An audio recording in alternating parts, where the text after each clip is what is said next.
Linha Viva de hoje começa com um alerta. Operações de risco. Ritmo acelerado. Ruído excessivo. Durma-se com barulho destes. E a insônia é uma das primeiras perturbações mentais que afetam os trabalhadores brasileiros até chegar à depressão e ao esgotamento nervoso. Os números são alarmantes. Na cidade de São Paulo, uma pesquisa muito importante feita em 1990, patrocinada pelo Ministério do Trabalho, demonstrou que entre os trabalhadores na ativa, 22,5% deles apresentam sofrimento mental, incluindo aí o alcoolismo, 6,5% aproximadamente, psicóticos, 1%, 6 a 7% de neuróticos com quadros de ansiedade e depressão graves, usuários de drogas e problemas psico-orgânicos resultantes de traumatismos cranianos. Este quadro preocupante foi apresentado no seminário Saúde Mental e Trabalho, que aconteceu no Centro de Referência em Saúde do Trabalhador em São Paulo. O encontro reuniu sindicalistas e profissionais da área de saúde mental. As atividades que geram mais problemas de saúde mental nos trabalhadores são no ramo industrial, as metalúrgicas, as químicas, tá? No ramo de serviços, principalmente a questão dos condutores, serviços de saúde e serviços bancários. Vamos pensar, por exemplo, nos condutores de veículos, nos maquinistas de trem, nos operadores do sistema metroviário. Se eles não estão em boa situação mental, se eles estão sobrecarregados e cansados, eles poderão cometer falhas que atingirão a vida de milhares de outras pessoas.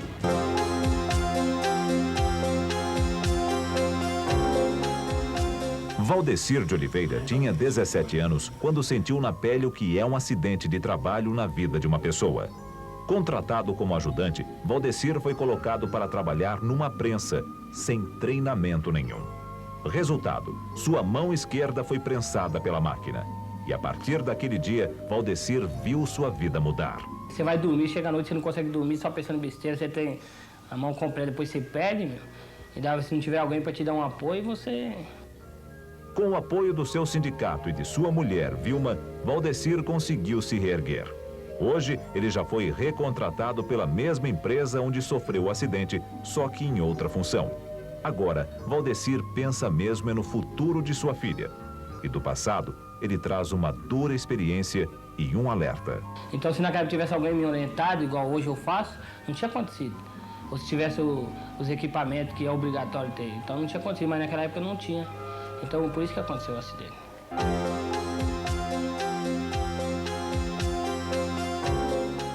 Todas as manhãs, no pátio de uma empresa de São Paulo, os funcionários fazem ginástica de alongamento. Tudo para aquecer e preparar os músculos para mais um dia de trabalho.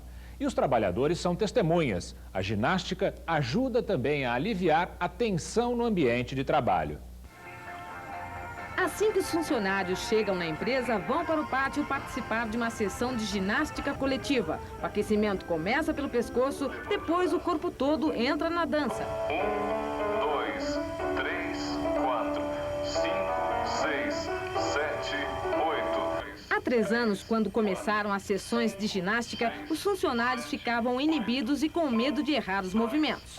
Hoje, todos estão à vontade. Os exercícios facilitam a integração entre os colegas, fortalecem o espírito de equipe e relaxam as tensões. Que você pega o trânsito, você vem com aquela tensão nervosa, aí você chega aqui e você relaxa. A gente fica mais descontraído, né? Não é aquele história de chegar e já começar a trabalhar.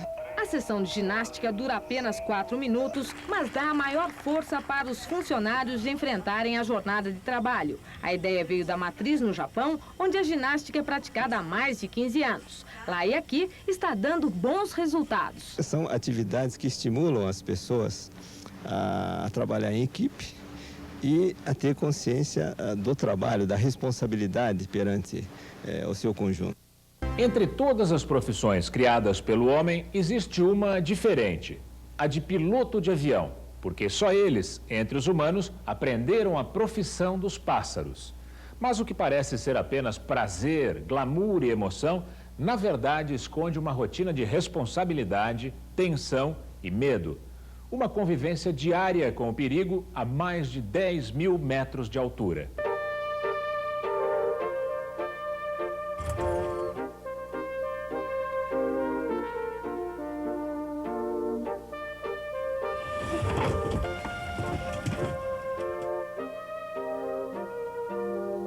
Existe uma profissão que envolve risco constante, mas tem um apelo irresistível: voar, viajar, correr o mundo. Poucas profissões prometem tanta aventura. O piloto tem um lugar destacado em nosso imaginário. Afinal, com sua coragem e sua técnica, o piloto é, entre os homens, aquele que aprendeu a voar. A Fundacentro realizou uma pesquisa em conjunto com a Associação dos Pilotos da Varig para saber como é de verdade a vida de um piloto de avião. Os resultados mostram que o piloto da aviação comercial é um profissional em estado permanente de tensão, obrigado a administrar conflitos administrativos em uma atividade de alto risco e com escalas de trabalho que dificultam a organização de sua vida pessoal.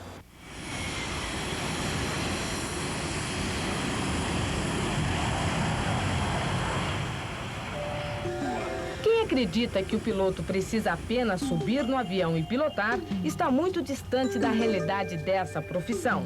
Normas técnicas, normas de segurança, preparativos padronizados, muita rotina e conflitos precisam ser administrados pelo piloto com o pessoal de despacho, bagagem, comissaria, abastecimento e manutenção antes de cada voo. Eu já me vi muitas vezes nessa situação. Me vi, por exemplo, numa ponte aérea de véspera de feriado, com uma fila que ia em Congonhas, quase que 500 metros, atravessar o aeroporto inteiro, as pessoas enfurecidas querendo embarcar.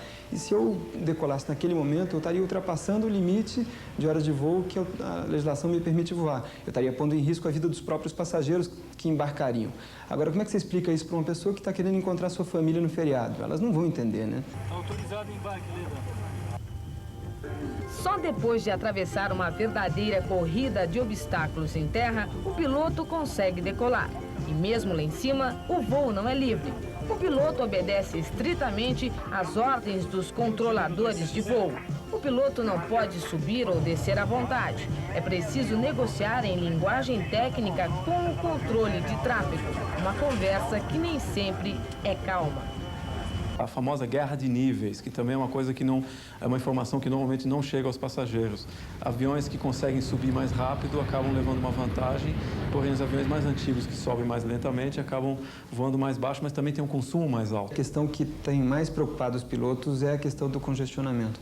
Em particular aqui na terminal aérea de São Paulo, onde a gente tem 3 aeroportos grandes, né, Congonhas, Guarulhos e Campinas, tem um tráfego aéreo super intenso de voos internacionais, de voos domésticos, da aviação executiva, e tem um equipamento de apoio subdimensionado em relação ao tráfego atual.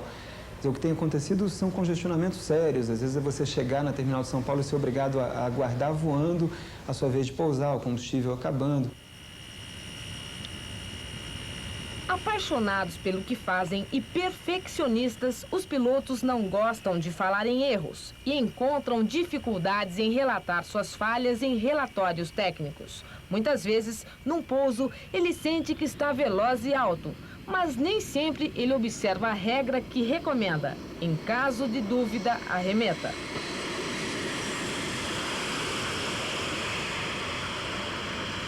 O cuidado com a saúde é uma fonte de preocupação muito grande para o piloto.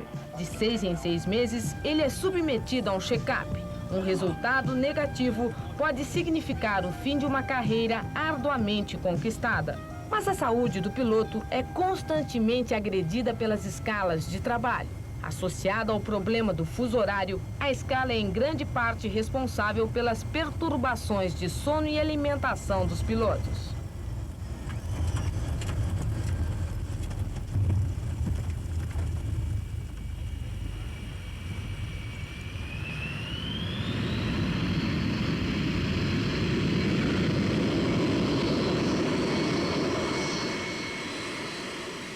Eu já tive mais de uma vez, por exemplo, problemas de otite. Otite é tipicamente uma doença profissional. A gente tem otite porque tem variação de pressão. E isso, a cicatriz de várias otites vão, aos poucos, diminuindo a tua acuidade auditiva. Daqui a pouco você vai fazer um exame de saúde e eles dizem: você não serve mais para voar porque você não ouve. Agora, eu não ouço porque eu estava trabalhando. Muitas vezes, muito mais frequentemente do que nos gostaríamos, trabalhamos ciclos de trabalho de 2 dias seguidos, com muito pouco descanso entre eles. Outra questão que o estudo mostrou é que as durações de voo dos pilotos, elas estão mal distribuídas. Tem vezes que eles voam muito tempo, muitas horas, quer dizer, são voos muito cansativos. E, por outro lado, às vezes, no mesmo piloto está se queixando que, às vezes, ele voa muito pouco tempo, mas fica muito tempo fora de casa. Então, existe um descompasso entre essas durações, essa distribuição de tempo de trabalho. Na verdade, a organização do tempo de trabalho é a questão fundamental quando se analisa a profissão de piloto da aviação comercial. A pesquisa da Fundacentro revela que a escala traz repercussões negativas na qualidade de vida dos pilotos. A escala da aviação nacional, onde eu vou, com certeza é a mais maluca de todas. A Constituição diz que uma pessoa trabalha no máximo 44 horas por semana. A gente fica à disposição da empresa, às vezes, 160 horas numa semana. Amigos mais experientes, eles falaram: Marina, não bata de frente com a escala, porque eles é que regem a sua vida. Essa irregularidade traz uma série de consequências para a vida dele. Ele precisa se organizar e lutar para mudar aquilo que dá para mudar. Porque se ele tiver uma atitude passiva, ele vai adoecer. A pesquisa da Fundacentro, Voando com os Pilotos, destaca ainda a influência dos fusos horários nas escalas internacionais. O gráfico mostra uma escala de trabalho administrativo comum à maioria das pessoas. Neste exemplo de escala, fica evidente a irregularidade da distribuição dos horários de trabalho. O piloto pode estar a qualquer hora do dia e da noite trabalhando em locais diferentes. Você sai de Tóquio e você chega em Los Angeles antes de sair. Por aí você põe isso na cabeça. Pô, como é que você sai e chega antes de sair? Você saía na segunda-feira à noite e chegava segunda-feira de manhã em Los Angeles. Saía de Tóquio e chegava segunda-feira. Então você ia, desse dia que você chegou, você ia tomar o café da manhã outra vez, a bordo. Aí você ia almoçar outra vez, aí você ia jantar outra vez no mesmo dia. O pessoal que passa muitos fusos horários, essas pessoas têm uma síndrome chamada jet lag, que é uma síndrome que dá um cansaço desproporcional, um cansaço maior, dificuldades também no sono e na vigília. Essa jet lag, esse problema dos pilotos é exatamente isso. O corpo, né, o comportamento tem contradição com a hora do local. Eu acho que existe um monte de folclore em relação à nossa profissão. Acho que uma piada que corre entre nós, por exemplo, é a seguinte, de que tudo que o piloto queria ser para a sua profissão ser perfeita era ele trabalhar tão pouco quanto o vizinho dele acha que ele trabalha, ganhar tanto quanto a sogra dele acha que ele ganha e namorar tantas comissárias quanto a mulher dele acha que ele namora, né? A profissão não é exatamente assim.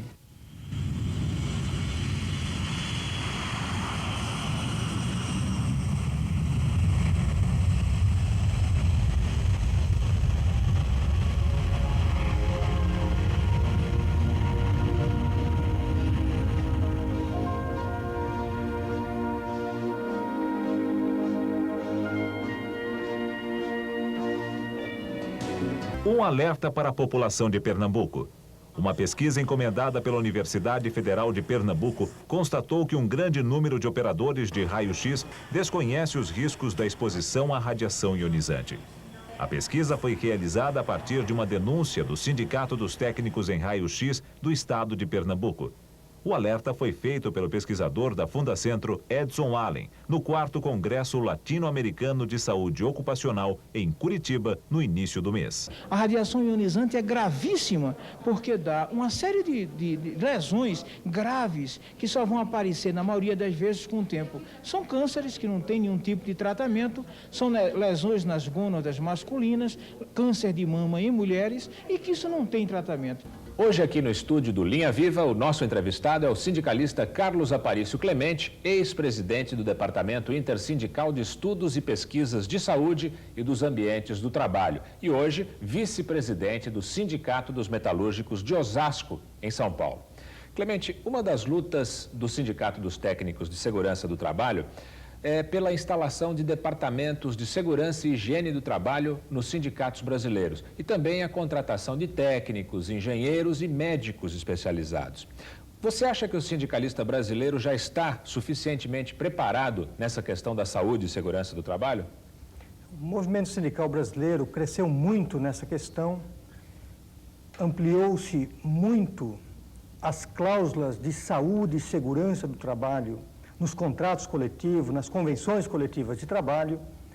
De 1978 para cá, basicamente, nós temos que ter hoje nos sindicatos médicos do trabalho, nós temos que ter engenheiros de segurança do trabalho. Uma assessoria profissional forte. Temos que ter pessoas que, de fato, conheçam tecnicamente, tá, o que hoje pode causar mal ao trabalhador durante o seu dia a dia de trabalho. E esta informação, tá, vai ser fundamental para a continuidade e ampliação da luta sindical nessa área. O sindicato do qual você é vice-presidente, Sindicato dos Metalúrgicos de Osasco, mantém um contato bastante frequente, um intercâmbio com sindicatos do primeiro mundo. Em que situação o Brasil está em relação a esses países na questão da prevenção e da saúde do trabalhador? No Brasil, morre mais gente durante um ano de trabalho do que 11 países do continente americano, incluindo os Estados Unidos, tá, que é uma das grandes referências em termos de trabalho e de relações de trabalho para nós aqui do Brasil. É uma coisa gravíssima como se mata gente aqui e como não se acontece nada para isso. Tá? No campo das doenças do trabalho, nos últimos 10 anos, aumentou-se em 8 vezes a incidência de doenças do trabalho entre os trabalhadores brasileiros. A mortalidade de trabalhadores no Brasil, utilizando as próprias estatísticas da Previdência Social, nos últimos 21 anos, a morte de trabalhadores cresceram 4 vezes. Tá? Então, os números que temos aí, apesar de representarem apenas a mão de obra segurada, né, que é perto de 23 milhões de pessoas que têm direito ao seguro acidente de trabalho, né, apesar de representar isso, 1/3 da mão de obra que trabalha no Brasil, são um número muito ruim, tá, que mostram que aqui no Brasil, ir para o trabalho, em muitas situações, é estar pior do que uma situação de guerra. Nesse contato com os sindicatos estrangeiros, vocês devem também aproveitar experiências deles a respeito de produtos que foram constatados na Europa, nos Estados Unidos e em outros países, como nocivos e que continuam sendo usados no Brasil. Não acontece isso? Vamos pegar alguns produtos. Amianto. Né? O amianto que vai para a nossa casa representa 89% do uso do amianto no Brasil. 7% está justamente na indústria automotiva, que já tem um acordo para parar com o uso do amianto até dezembro de 97 e parar a comercialização no Brasil em junho de 98. Por quê? Porque a indústria que fabrica hoje freios à base de amianto não fabrica para exportação, porque país desenvolvido não aceita esse produto. Lá fora causa câncer para a população. Aqui dentro também causa? Aqui dentro é uma poeira a mais que o brasileiro está respirando. O chumbo é muito grave, né? Nós tivemos casos aqui em São Paulo, no estado de São Paulo, tá, que chumbo, numa exposição de chumbo numa fábrica aqui em Caçapava, em São Paulo, matou cavalos, contaminou leite, mas para os trabalhadores, o trabalhador continua a respirar chumbo aqui, que não faz mal. Então, são coisas que nós estamos aprendendo. Mercúrio, tá? Mercúrio em vários processos industriais, tá? O mercúrio, ele foi substituído nos países desenvolvidos, porque o mercúrio pode mandar as pessoas uma doença chamada hidrargirismo para clínicas psiquiátricas. Cerâmicas que podem provocar silicose. País desenvolvido não tem cerâmica lá. Importa o produto de Brasil ou outros países. Tá bem, Clemente. Muito obrigado. Nós agradecemos a participação na entrevista de hoje aqui no Linha Viva do sindicalista Carlos Aparício Clemente, ex-presidente do DIESAT e hoje vice-presidente do Sindicato dos Metalúrgicos de Osasco, em São Paulo. Tem muita empresa que não cumpre a lei em matéria de equipamentos de segurança para o trabalhador. Mas a norma regulamentadora número 6 é muito clara. Quer ver? Olha, toda empresa é obrigada a fornecer gratuitamente os equipamentos de proteção individual aos seus trabalhadores em 3 situações básicas. Primeiro, quando as medidas de proteção coletiva forem tecnicamente inviáveis e quando os equipamentos forem necessários para proteger o trabalhador de riscos de acidentes e doenças profissionais. Segundo, enquanto a proteção coletiva estiver sendo implantada na empresa. E terceiro, nas situações de emergência. Por isso, equipamento de proteção individual é coisa séria. É o que diz a lei.